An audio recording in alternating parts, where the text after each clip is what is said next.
आता गेली 25 वर्ष सातत्याने सुरुवातीच्या कालावधीमध्ये शिवसेना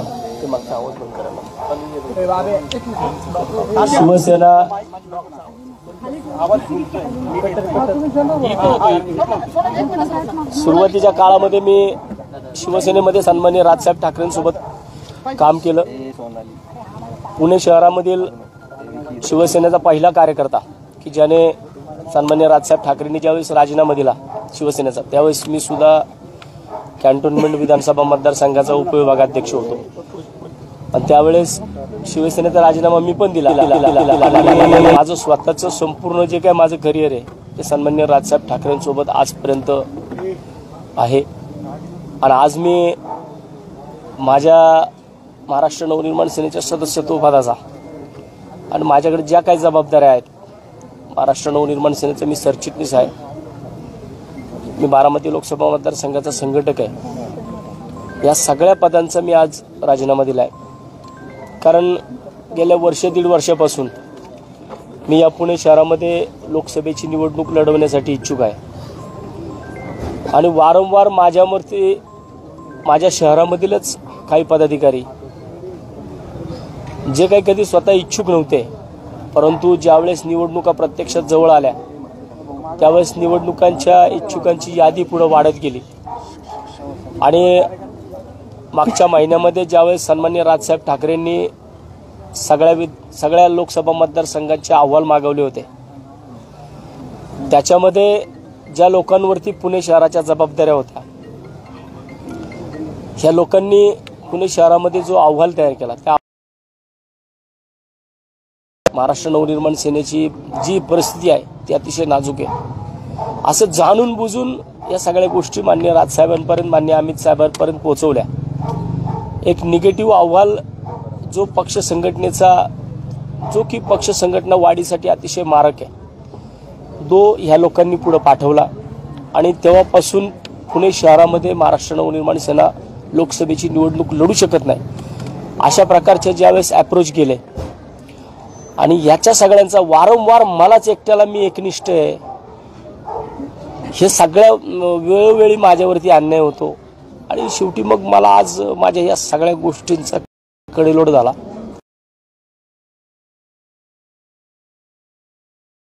ज्या शहरामध्ये ज्या लोकांबरोबर माझ्या राजकीय जीवनातील 15 वर्ष घालवली आणि अशाच 15 वर्षामध्ये हेच पदाधिकारी जर वसंत मोरेला तिकीट नाही मिळालं पाहिजे, पक्ष संघटनेने निवडणूक नाही लढवली पाहिजे, यासाठी जर निगेटिव्ह पद्धतीने अहवाल माननीय साहेबांपर्यंत पाठवत असतील तर मला वाटतं की अशा लोकांमध्ये काम करणं मला जमणार नाही।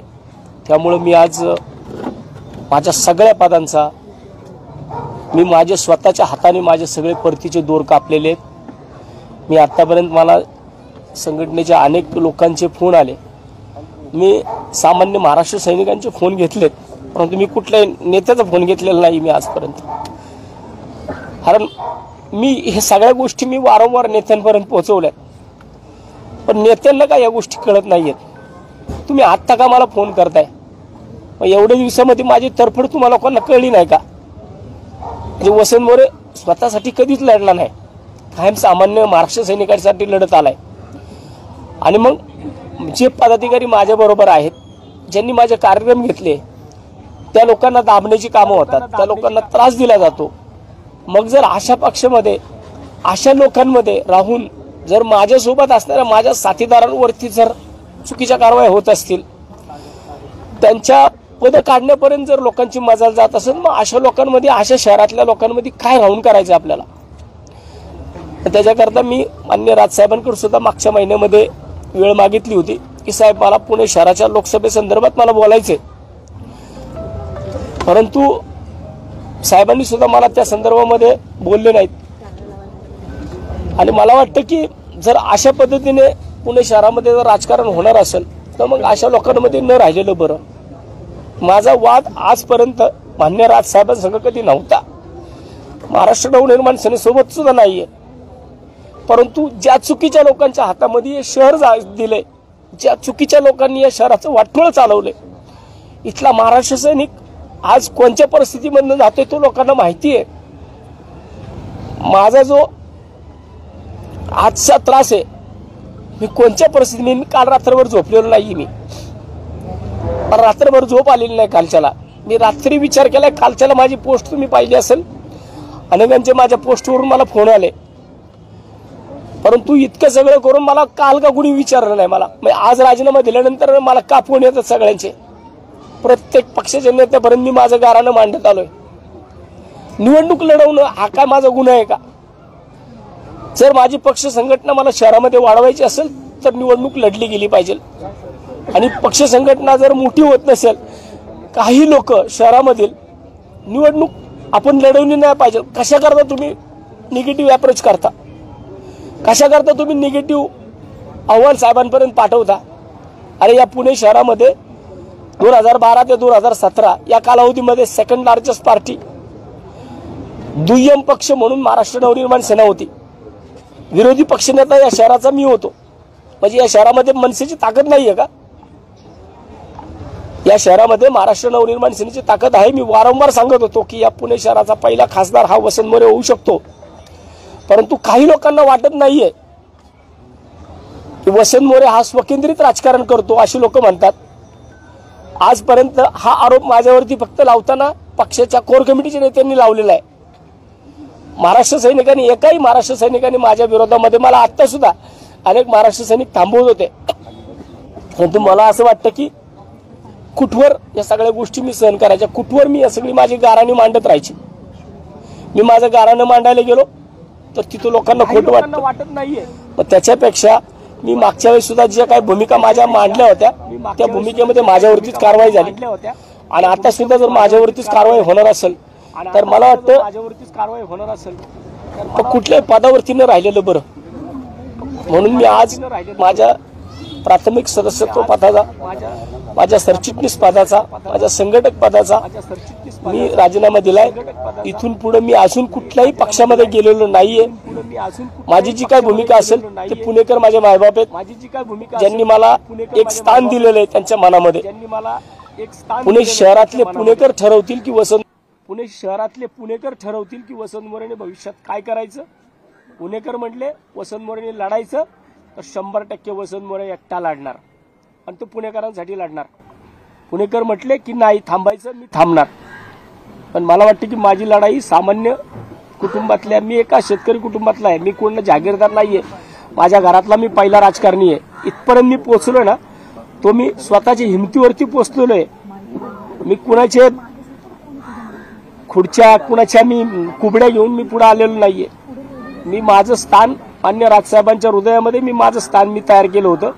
आणि ते स्थानाला कुठेतरी धक्का लावण्याचं काम पुणे शहरातल्या कोर कमिटीने केलेलं आहे. त्यामुळे मला वाटतं की अशा लोकांमध्ये त्या कोर कमिटीचा मी एक सभासद आहे. आणि मला वाटतं त्या कोर कमिटीमध्ये मला काम करायचं नाही. आणि मला इथून पुढे परत बोलवलं जाईल, कोर कमिटी बरखास्त करू, काय करू, परंतु मला त्या लोकांबरोबर कामच करायचं नाही. जी लोक शहरामध्ये पक्षाला संपवण्याचा विचार करत असतील अशा लोकांसोबत मला काम करायचं नाही. त्यामुळे मी आज पक्ष सोडलेला आहे. वसंत मोरेंना लोकसभा लढवायची होती.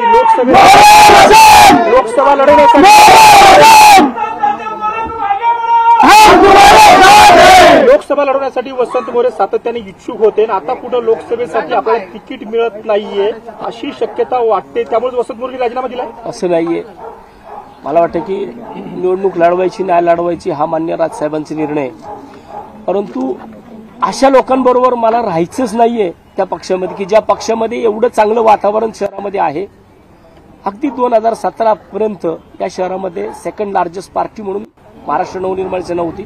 मग असं 5 वर्षामध्ये असं काय झालं की आज तुम्ही निगेटिव्ह अहवाल देताय. मग मी किती बी प्रयत्न केले, किती बी काही बी केलं तर मग काहीच होणार नाहीये. म्हणून मी आज या ठिकाणी असं कुठलं की पक्ष निवडणूक लढवणार नाही काय नाही, हा सन्मान्य राजसाहेबांचा आदेश आहे, सन्मान्य राजसाहेबांचा तो अधिकार आहे. त्यांनी त्याच्या बाबतीमध्ये निर्णय घ्यावा. मला आता महाराष्ट्र नवनिर्माण सेनेकडनं मी निवडणूक लढायला इच्छुक नाहीये. जर निवडणूक मनसेला लढायची असेल तर या जे काही इच्छुक आहेत 4 जण, ह्या 4-5 इच्छुकांमध्ये कुणालाही साहेबांनी तिकीट देऊन त्यांना निवडून आणलं. आता तुमची नाराजी फायनल आहे का? कारण याच्या आधी देखील तुम्ही अनेकदा नाराजी व्यक्त केली, पक्ष सोडून जाईल अशी इथपर्यंत तुमची भूमिका टेकली होती. मात्र राजसाहेबांची भेट घेतल्यानंतर तुमची भूमिका बदलली. त्यामुळे आता जी आहे ते फायनल आहे का? तुम्ही राजीनामा देऊन पक्षातच राहणार आहात? राजीनाम्याची भूमिका फायनल भूमिका आहे का? मी माझे महाराष्ट्र नवनिर्माण सेनेमधील परतीचे सगळे दोर कापलेले आहेत. मी कोणत्याही परिस्थितीमध्ये महाराष्ट्र नवनिर्माण सेनेमध्ये परत जाणार नाही. राज ठाकरेंशी तुमचं बोलणं झालं का? राज ठाकरेंशी नाही, मला आता कुठे जाणार, कुठल्या वाटेवर जाणार? वसंत मोरेंची दिशा पुणेकर ठरवतील. येणाऱ्या 2-3 दिवसामध्ये माझी जी भूमिका असेल ती मी जाहीर करेन. लोकसभा लढवणार, लोकसभा वसंत मोरे लोकसभा लढवणार लोकसभा लढवण्याचा निर्णय ठाम आहे का? लोकसभा लढवणारच का? मी तेच सांगतोय. येणाऱ्या 2-3 दिवसामध्ये लोकसभेच्या संदर्भामध्ये माझी जी भूमिका असेल ती मी येणाऱ्या 2-3 दिवसामध्ये नक्की जाहीर करेन.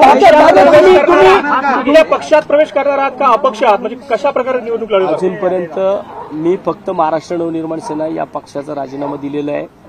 मी सदस्यत्व पदाचा राजीनामा दिला, सगळ्या पदांचा राजीनामा दिलाय. मी कुठल्या पक्षात जाणार ही माझी कुठलीच भूमिका मी अजून काहीच जाहीर केलं नाही किंवा मी कुठेही जाणार नाही अजूनपर्यंत. पुणेकर ज्या बाबतीमध्ये मला ज्या भूमिका सांगतील, कारण मी माझं फेसबुक लाईव्ह असेल, माझी सोशल मीडिया असेल, वेळ पडला तर मी शनिवारवाड्यावरती जाऊन त्या ठिकाणी पुणेकरांचा से मागेल आणि मला त्या ठिकाणी पुणेकर सांगू शकतील मी निवडणूक लढवायची का नाही लढवायची. राज ठाकरेंनी परत तुम्हाला साथ घातली. राज ठाकरेंनी काय सांगितलं तर राजसाहेबांचं तुम्ही ऐकणार का?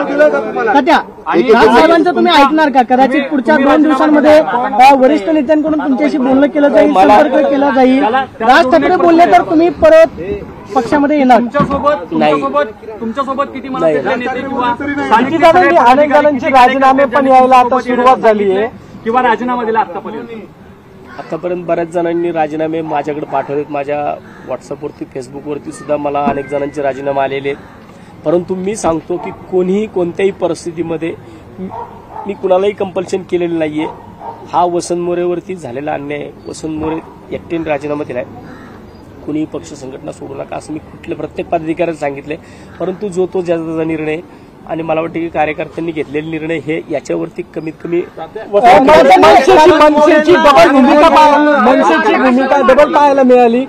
तुमच्या कार्यक्रमाला तुम्ही शर्मिला ठाकरेंना बोलवलं तर ते म्हणले की वसंत मोरे लोकसभेला दिल्लीत पाठवू आणि नंतर साईनाथ बाबरांकडे गेल्यानंतरही तेच म्हटल्या. मग ह्या भूमिकेत कुठं तुम्हाला तथ्य वाटतंय का किंवा ही सगळी भूमिका तुम्हाला नाराज करणारी होती का? नाही, मला वाटतं की त्याच्यापेक्षा वहिनींपर्यंत ज्यांनी कुणी या गोष्टी बोलले त्यांनी पण स्वतःचं आत्मपरीक्षण केलं पाहिजे. नेत्यांना ज्या गोष्टी पोचवल्या जातात, ज्या गोष्टी नेत्यांपर्यंत सांगितल्या जातात त्या गोष्टी नेते काय जागेवरती येऊन कुठल्या गोष्टी पाहत नाही. कुणी त्यांना ज्या गोष्टी सांगितल्या आहेत त्या गोष्टी ते बोलतात. शहर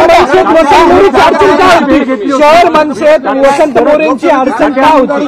शरद पवारांची जी भेट घेतली होती त्याच्यानंतर जी चर्चा सुरू झाली त्यावर काय स्पष्टीकरण नाही, मी आता असं बोललं जात पवार साहेबांची मी जी भेट घेतली होती किंवा मी जी सन्माननीय खासदार सुप्रियाताई सुळे यांचा मतदारसंघ आहे आणि त्या मतदारसंघामधला तो विषय होता. त्यामुळे मी त्यांच्याकडे बारामती लोकसभा मतदारसंघामधील त्या खेळाच्या मैदानाच्या आरक्षणाबाबतीत गेलो होतो. माझी त्या ठिकाणी कुठलीही राजकीय भूमिकासाठी मी गेलेलो शहर मनसेला वसंत मोरे का नको होते? कारण महाराष्ट्र नवनिर्माण सेनेचा महाराष्ट्र सैनिक वसंत मोरेला लाईक करतो, तो इतरांना करत नाही. ही त्यांची मूळ अडचण आहे. तुम्ही राजसाहेबांना बोलत नाही? राजसाहेबांशी बोलणं झालं का? 100% मी माझे सर्व सहकारी मित्र आहेत यांच्यासोबत मी सकाळी 1 तास चर्चा केलेली आहे. 1 तास त्यांच्यासोबत चर्चा करून मी हा निर्णय घेतलाय आणि त्याच्यानंतरनं मी त्या निर्णयापर्यंत गेलोय. मला वाटतं की मी कोणत्याही परिस्थितीमध्ये माझ्या निर्णयावरून माघारी फिरणार नाही.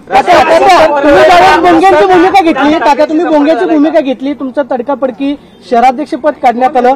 तिथून खरं या चर्चेंना सुरुवात झाली का? म्हणजे वसंत मोरेंचं शहराध्यक्षपद काढल्यामुळे इतर कार्यकर्त्यांना वाव मिळाला का? तो विषय वेगळा होता. सुरू झाला तुमचं. आणि किती नाही सगळ्यात महत्वाचं, किती दिवस झाले तुम्ही अन्याय सहन केला? किती दिवस झाले? किती दिवस? गेल्या 2-3 नाही दिवस सांगू द्या. 1 मिनिट मिकीबाई 1 मिनिट. किती दिवस झाले? दिवसांबद्दल सांगा. सर नेमकं तुमच्यावरती कशा स्वरूपाचा अन्याय होते जरा स्पष्टीकरण देऊन सांगा. त्याच्या अगोदर फक्त किती दिवस मेन्शन करा फक्त. मला गेल्या दिवस 2-3 वर्षापासून साधारण 3 वर्ष होत 3 वर्ष 2021ला मला वाटतं की मी शहराध्यक्ष होतो.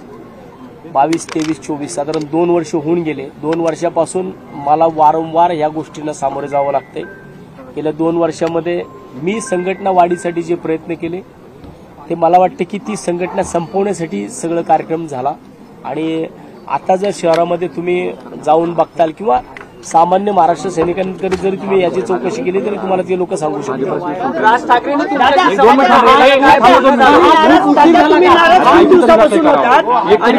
अनेकदा नाराजी बोलून दाखवली. नाशिकमध्ये जो परवा एक मिनिट सर, तुम्ही अनेकदा बोलून दाखवला होता नाराजी पक्षवाढीबद्दल तुमची भूमिका तुम्ही स्पष्ट केली होती इतर नेत्यांवर टीका करताना. पण नाशिकमध्ये असं काही झालंय का? कारण अचानक तडकाफडकी तुम्ही हा निर्णय घेतला. 2 वर्ष मला आवाज उठवता नाशिकमध्ये योग्य मान नाशिकमध्ये मानाचा काही विषय नाही. वसंत मोरे जमिनीवरती बसणारा कार्यकर्ता आहे. मानापणाचा विषय नाहीये. परंतु महाराष्ट्र नवनिर्माण सेना पुणे शहर लोकसभा लढू इच्छित नाही. पुणे शहरामध्ये महाराष्ट्र नवनिर्माण सेनेची ताकद नाही. आदल्या दिवशी ज्यावेळेस मान्य राजसाहेब पुण्यामध्ये आले होते त्या टायमाला पुणे शहरामध्ये शाखाध्यक्षांच्या कुणी मिटिंगा घेतल्या, कुणी शाखाध्यक्षांना सांगितलं की उद्या जर राजसाहेबांनी तुमची मिटिंग घेतली, तुम्हाला बोलवलं तर तुम्ही तिकडे सांगा की शहरामध्ये जेमतेम वातावरण आहे, वातावरण निवडणूक लढण्यासारखं वातावरण नाहीये, असं तुम्ही कार्यकर्त्यांना बोलून घेऊन जर सांगत असताल म्हणजे याचा अर्थ तुम्हाला निवडणूक लढू द्यायची नाहीये. महाराष्ट्र सैनिकाला निवडणूक लढायची होती परंतु जे नेते आहेत ह्या नेत्यांना निवडणूक लढून द्यायची नव्हती. म्हणून जो अहवाल पाठवला गेला मुंबईला तो निगेटिव्ह पाठवला गेला. आणि अजून सुद्धा सामान्य महाराष्ट्र सैनिकांना सांगितलं जातं की तुम्ही कोणत्याही परिस्थितीमध्ये वातावरण नाही असं सांगा.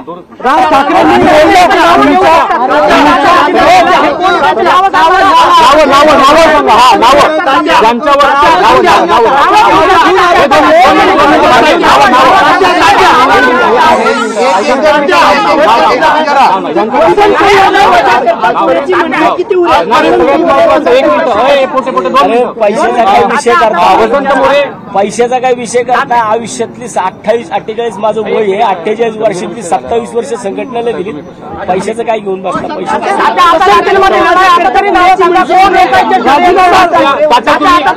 काही पक्ष संघटना कधी संपत नसते. मला वाटतं पक्ष संघटना ही संपू शकणार नाही परंतु पक्ष संघटना संपवणारे विचार संपवले पाहिजेत पुण्यातले पहिले. राज ठाकरेंनी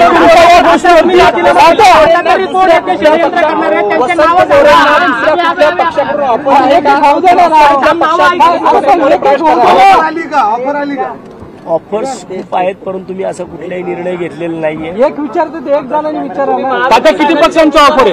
किती पक्षांचा ऑफर आहे?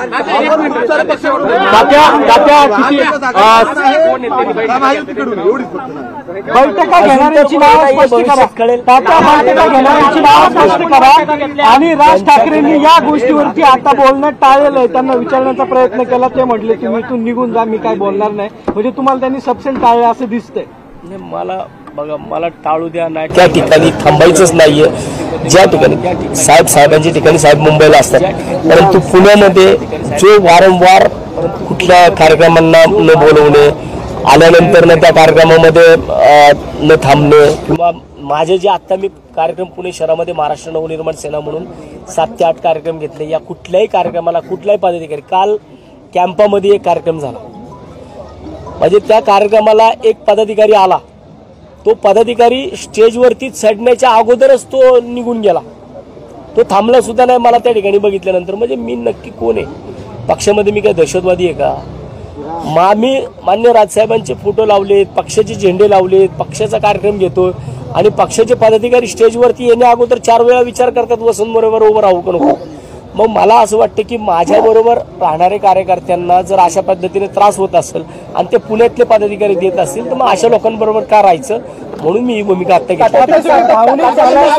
भूमिका घेतली तुमची भूमिका तुम्ही राज ठाकरेपर्यंत देखील पोहोचवली. अनेकदा वेळोवेळी अशा प्रकारची तुम्ही नाराजी देखील व्यक्त केली.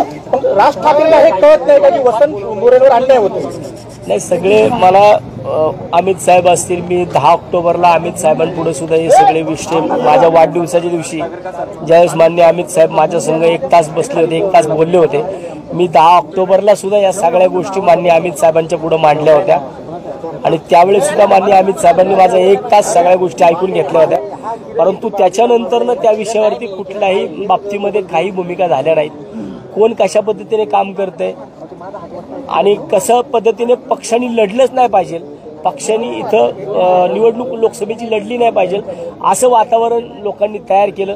त्यामुळे मला वाटतं की जर अशा पद्धतीने तुम्ही जर निगेटिव्ह अप्रोच जर पाठवणार असाल तर जेणेकरून ते चुकीचं ठरेल आणि सामान्यातला सामान्य कार्यकर्ता जो खाली तळागाळामध्ये आहे त्याच्यावरती अन्याय होईल. पक्षातली लोक पक्ष संपवतात का हे यावरून असं स्पष्ट दिसतंय. पक्षाचं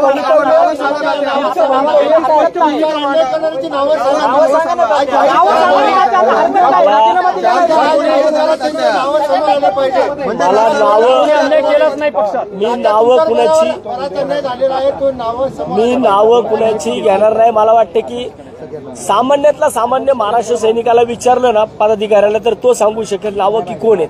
तुम्ही सांगा सामान्य तुम्ही नावं सांगा. त्यांच्यामध्ये राजीनामा देण्याची वेळ आली आहे, तुम्ही नावं सांगायला हरकत काय? नावं योग्य वेळी ह्या सगळ्या गोष्टी समोर येतील, सगळ्यांची नावं योग्य वेळी मी सांगेल. भाजपकडून अनेक आमदारांना म्हणजे पक्षात प्रवेश केला जातोय, मुख्यमंत्री माजी मुख्यमंत्री देखील त्याच्यात भाजपमध्ये प्रवेश होत आहे. तुम्हाला देखील भाजपकडून असं काही दमदाटी ऑफर आहे का? नाही, दमदाटी करायला माझ्याकडे आहे काय? माझ्याकडे जे आहे ना ते स्वकष्टार्जित इन्कमिंग खूप आहे भाजपमध्ये. तुम्हाला संधी भाजपमध्ये इन्कमिंग असेल, मला वाटते की मला तसा कुठला निरोप नाहीये आणि तसं काय वाटत असेल असं काय माझ्याकडे ईडी बिडी असं काय येऊ शकत नाही, कारण जे काय आहे ते सगळं स्वतःच कष्टाचे. शेवटच्या निवडणुकीत एकही आमदार नव्हता आणि असं असताना तुम्हाला असा कुठून वाटतो की लोकसभा आपल्याकडे आली पाहिजे, जिंकली पाहिजे? ते लढली त्याच्या जोरावर तुम्ही म्हणू शकता की मनसे जिंकू शकते जागा. दुसरीकडे तुम्ही असं म्हणता की भाजपकडून निरोप नाही, पण अनेक पक्षांच्या ऑफर आहेत, म्हणजे महाविकास आघाडीतल्या पक्षांच्या ऑफर आहेत का? तात्या तुम्हाला काय विश्वास असा वाटतोय की जागा जिंकेल असं तुम्हाला काय वाटतं? भाजपकडून निरोप नाही आणि बाकी पक्षांकडून निरोप आहे, तर महाविकास आघाडीतल्या पक्षांकडून निरोप आहे असं तुम्ही म्हणताय का? मी असं म्हटलेलं नाही. मी तुम्हाला सांगितलंय की खूप आता हे आत्ताची ऑफर नाही आहेत, ऑफर ह्या सुरुवातीपासून आहेत, त्या तुमच्या जग जाहीर मी केलेल्या आहेत. अनेक वेळा तुमच्या पुन्हा एकदा सांगा कुठल्या सगळ्या तुम्हाला लोकांना माहिती आहे की पुन्हा सांगा. मला मागच्या वेळेस ज्या वेळेस काही विषय झाले होते त्यावेळेस शिवसेना असेल, राष्ट्रवादी असेल, अजित पवार की शरद पवार त्यावेळेस एकच होते. आता वेगळे झाले. आता एका बी ते तुम्ही ठरवा. आता तुतारी तुम्ही शरद पवारांची भेट हडपसरमध्ये तुतारी घेणार का? विधानसभेत अरे मला खासदार व्हायचं राव.